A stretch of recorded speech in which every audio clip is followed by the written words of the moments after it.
YouTube पर documentary style editing search करने पर लाखों ट्यूटोरियल्स मिलेंगे। Map animation, motion graphics, how to edit like Dhruv Rathee, Nitish Rajput, walk style animation etcetera etcetera, जो कि अच्छे हैं, लेकिन ये सारे टेक्निकल स्किल्स हैं।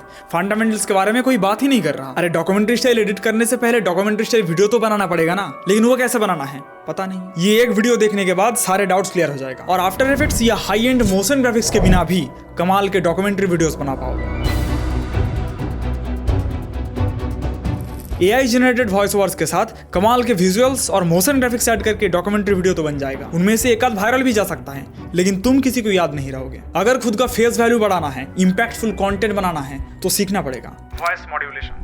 60 to 70% ऑडियंस अटेंशन डिपेंड करता है विजुअल्स के ऊपर, नहीं नरेशन के ऊपर। तो स्क्रिप्ट को रीडिंग पढ़ना या सिर्फ मैसेज डिलीवर कर देना ही काफी नहीं है। एक्ट करना होता है, पिच में वैरायटी ऐड करना होता है। कैमरा या माइक के सामने बात करने के समय किसी ऑब्जेक्ट से नहीं, एक इंसान से बात कर रहे हो ऐसा लगना चाहिए, जो आता है प्रैक्टिस से। Fast pace hyper edited short form content के दुनिया में डॉक्यूमेंट्री स्टाइल वीडियोस को इंपैक्टफुल बनाने के लिए वॉइस ओवर या नरेशन में अलग अलग इमोशंस फील होने चाहिए। Strategic pause, suspense, anticipation build करने के लिए कभी कभी व्हिस्पर्स सबसे ज्यादा अटेंशन ग्रैब करते हैं। और ये सब सीखने के लिए ऑडियो स्टोरीज सुनो, लेकिन स्टोरी पर फोकस ना करके नरेशन के ऊपर फोकस करो। एक बात ध्यान में रखना, your voice is also a character in the story. अगर तुम्हारा सिर्फ नरेशन या टॉकिंग हेड से ही पूरा स्टोरी अच्छे से कन्वे ना हो रहा हो तो वीडियो ऑलरेडी फ्लॉप है, उसे कमाल के विजुअल्स बचा नहीं सकते। The invisible director. वीडियो का डायरेक्टर तुम हो, लेकिन स्टोरी का director tone and mood. Tone यानी तुम्हारा एटीट्यूड सब्जेक्ट के प्रति, कौन सा एटीट्यूड से तुम चीजों को डिस्क्राइब कर रहे हो, compassionate, sarcastic, respectful etcetera. And mood, जो फीलिंग तुम क्रिएट करना चाह रहे हो ऑडियंस के दिल पर। जैसे क्राइम स्टोरीज के लिए सीरियस, इन्वेस्टिगेटिव, हिस्टोरिकल मिस्ट्री के लिए क्यूरियस, एनालिटिकल, कल्चरल स्टोरी के लिए नॉस्टैल्जिक, पैशनेट, ये सब। और एक डॉक्यूमेंट्री वीडियो तभी पावरफुल बनता है जब ये दोनों चीजें एक साथ काम करते हैं। तुम्हारा टोन, क्या बोल रहे हो, व्हाट चॉइस, एंड कैसे बोल रहे हो। मूड, ऑडियंस क्या फील कर रहा है तुम्हारा बातें सुनकर। और मूड क्रिएट होता है तुम्हारा बात करने का स्टाइल, एटीट्यूड, म्यूजिक चॉइस, सब कुछ मिलाकर। और एक वीडियो का सोल म्यूजिक होता है। सिर्फ म्यूजिक बदल देने से ही पूरा वीडियो का कैरेक्टर चेंज हो जाएगा। इसीलिए म्यूजिक में कोई कॉम्प्रोमाइज नहीं। हाईएस्ट क्वालिटी म्यूजिक के लिए मैं यूज करता हूँ epidemic sound. And work flow को और आसान करने के लिए एपिडेमिक साउंड का प्लगइन भी आता है। Premiere Pro, DaVinci Resolve, After Effects, हर एक सॉफ्टवेयर के लिए। तो तुम सॉफ्टवेयर के अंदर काम करते करते ही music and sound effect search कर सकते हो। ये तो अच्छी बात है, लेकिन जो स्पेशल है, अपने टाइमलाइन के अंदर कोई भी फुटेज के बेसिस पर ऑटोमेटिकली तुम्हें म्यूजिक या साउंड इफेक्ट सजेस्ट कर देगा। बस प्ले हेड को फ्रेम के ऊपर ले जाकर अपडेट पर क्लिक कर दो। अब जिनको म्यूजिक का पूरा कंट्रोल अपने हाथ पर चाहिए for rich and immersive sound designing, उनके लिए किसी भी म्यूजिक का स्टेम्स डाउनलोड करने का ऑप्शन है, यानी हर एक एलिमेंट सेपरेटली। और इस एआई के जमाने में एपिडेमिक साउंड का new AI feature adapt use करके कोई भी म्यूजिक को कस्टमाइज कर सकते हो। ये म्यूजिक मुझे अच्छा लग रहा है, लेकिन इसमें मुझे फ्लूट चाहिए। एडाप्ट के अंदर फ्लूट पर क्लिक करेंगे, एंटर, या चाहूँ तो डिस्क्राइब भी कर सकता हूँ।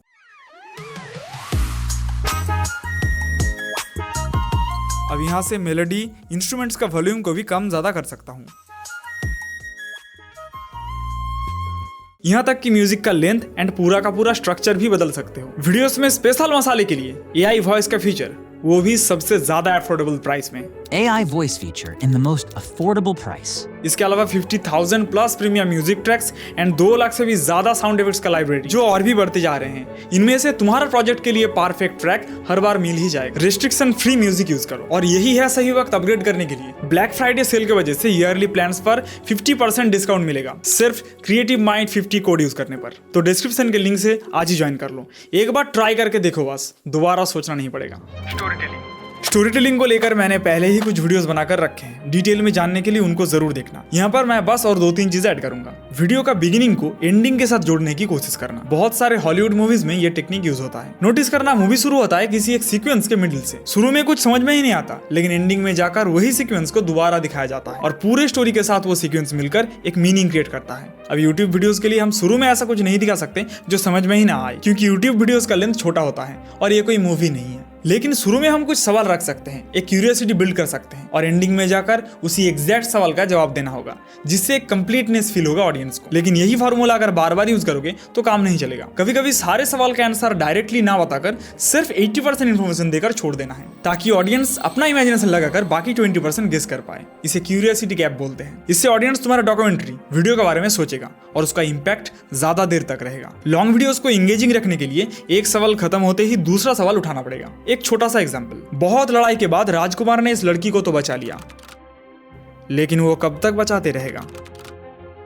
इसी चीज को और अच्छे से एग्जीक्यूट करने के लिए 25% रूल का यूज कर सकते हो, यानी ट्विस्ट, नेक्स्ट सवाल या इमोशन चेंज वीडियो का हर 25% मार्क पर आना चाहिए। मान लो एक वीडियो 10 मिनट का है तो 2.5 मिनट पे, 5 मिनट पे एंड 7.5 मिनट पे एक नया पार्ट इंट्रोड्यूस करना होगा। इसीलिए डॉक्यूमेंट्री स्टाइल वीडियो का स्क्रिप्ट लिखने से पहले एक इमोशन मैप क्राफ्ट कर लेना जरूरी है, यानी ऑडियंस को वीडियो के अलग अलग स्टेजेस में कौन सा इमोशन फील कराना चाहते हो। लाइक शुरू में क्यूरियोसिटी, देन थोड़ा सा इन्फॉर्मेशन प्रेजेंट करने के बाद anger, then understanding, then motivation. एक छोटा सा एग्जांपल से समझते हैं। YouTube पर इतने सारे लोग वीडियोस बना रहे हैं, लेकिन तुम्हें क्या लगता है एक कंटेंट क्रिएटर सिर्फ वीडियो बनाकर एक अच्छा लाइफ लीड कर सकता है? एक क्रिएटर दिन रात मेहनत करके स्क्रिप्ट लिखता है, वीडियोस रिकॉर्ड करता है, वीडियोस को एडिट करके थंबनेल्स बनाकर अपलोड करते हैं। बदले में YouTube उससे पूरा एड रेवेन्यू का सिर्फ 55% शेयर करता है और 45% अपने पास रख लेता है। बदले में एक ऐसा एल्गोरिथम को डेवलप किया जो ब्रेन रॉट कंटेंट को ज्यादा प्रमोट करते हैं। कम्युनिटी गाइडलाइंस में तो स्लैंग यूज करना मना है, लेकिन पता नहीं क्यों जिन वीडियो में स्लैंग वर्ड ज्यादा यूज होता है उन्हीं को ज्यादा रीच मिलते हैं। लेकिन इसमें सिर्फ एल्गोरिथम को दोष नहीं दे सकते। एल्गोरिथम उन्हीं वीडियोस को ज्यादा रेकमेंड करते हैं जो ऑडियंस देखना प्रेफर करते हैं, तो हमारा जनता ही ऐसा है। लेकिन इस छपरी झुंड के बीच में भी बहुत सारे वेल एजुकेटेड मैच्योर लोग हैं, और एड रेवेन्यू कम मिला तो क्या हुआ, ब्रांड डील्स हैं, एफिलिएट प्रोग्राम्स हैं और भी कई तरीके हैं। उसके लिए चाहिए बस इंपैक्टफुल कंटेंट। तो देख ही सकते हो पहले इमोशन मैप क्राफ्ट करने पर कैसे एक इंगेजिंग स्क्रिप्ट लिखना आसान हो जाता है। अब इसको हर बार ब्लाइंडली फॉलो करने की जरूरत नहीं है। अगर तुम्हारा स्टोरी अच्छा है तो ये सब उतना मैटर नहीं करता, लेकिन बिगिनर्स को ये फॉर्मूला फॉलो करना चाहिए। Visual consistency, Dhruv Rathee style, walk style और भी ढेर सारे स्टाइल सीखने के बाद जब एडिट करने बैठते हो तब खुद का स्टाइल और नहीं निकलता। जहां से जो भी इफेक्ट सीखा है सब कुछ एक ही वीडियो में अप्लाई करने की कोशिश करते हो, जिससे कंसिस्टेंसी का जेड भी नहीं बचता। लेकिन कंसिस्टेंसी में जेड कहाँ है? हाँ, तो तेरे वीडियो में कंसिस्टेंसी कहाँ है? एक particular colour palette, fonts, same तरह के टेक्स्ट एनिमेशन, एलिमेंट्स बार बार यूज करो। याद रखना रेपिटेशन से ही चीजें आइकॉनिक बनते हैं। हाँ, लेकिन ध्यान में रखना वो थोड़ा सा यूनिक हो, जो आसानी से अवेलेबल है। फ्री पैक्स में से उठा मत लो जो हर कोई यूज कर रहा है। हो सके तो खुद क्रिएट करो। और म्यूजिक के लिए सबसे अफोर्डेबल ऑप्शन पहले ही बताया है, एपिडेमिक साउंड। और इसके साथ वीडियो का एक थीम मेंटेन करके चलना होगा, यानी किसी वीडियो में चीजों को एक्सप्लेन करने के लिए अगर तुम AI जनरेटेड फुटेजेस यूज कर रहे हो तो पूरे वीडियो में सिर्फ AI जनरेटेड फुटेज ही यूज करो, उसके बीच में एक स्टॉक फुटेज घुसा मत दो। इससे एक विजुअल कंसिस्टेंसी रहेगा। लोगों को लगता है डॉक्यूमेंट्री स्टाइल वीडियो मतलब AI से स्क्रिप्ट जनरेट करके बोल दो, लेकिन वो ये नहीं समझते अच्छा कंटेंट मतलब सिर्फ इन्फॉर्मेशन देना नहीं, क्योंकि आज सबके पास इन्फॉर्मेशन अवेलेबल है, हर कोई दे सकता है और दे भी रहे हैं बहुत सारे लोग। लेकिन इन्फॉर्मेशन को तुम्हारे यूनिक कंटेंट में जो बदलने में मदद करेगा वो है तुम्हारा point of view, thought process, तुम्हारा स्टाइल। चाहे वो अलग हो, वियर्ड हो, लेकिन उसे ही फॉलो करना चाहिए। तो डिस्क्रिप्शन के लिंक से एपिडेमिक साउंड को चेकआउट करना मत भूलना। याद रखना ब्लैक फ्राइडे सेल सिर्फ 6 दिसंबर तक चलेगा, तो 50% डिस्काउंट वाला ऑफर मिस मत करो। टेक्निकल स्किल्स वीडियो को पॉलिश बनाता है, खाने को सजाने के जैसा, लेकिन उसका टेस्ट नहीं बढ़ाता। फंडामेंटल स्किल्स कंटेंट को मीनिंगफुल बनाता है। तो अब तुम्हारे पास फंडामेंटल पिलर्स हैं जिसकी मदद से तुम हाई एंड मोशन ग्राफिक्स के बिना भी कमाल के डॉक्यूमेंट्री वीडियोस बना पाओगे। और प्रीमियर में एडिटिंग का पिलर्स को स्ट्रॉन्ग करने के लिए इस वीडियो को जरूर देखना। Low effort AI generated videos के भीड़ में सिर्फ वही खड़ा रहेगा जो अपने वॉइस से इंपैक्ट लाता है। जल्द मिलूंगा अगले वीडियो पर, तब तक के लिए बाय।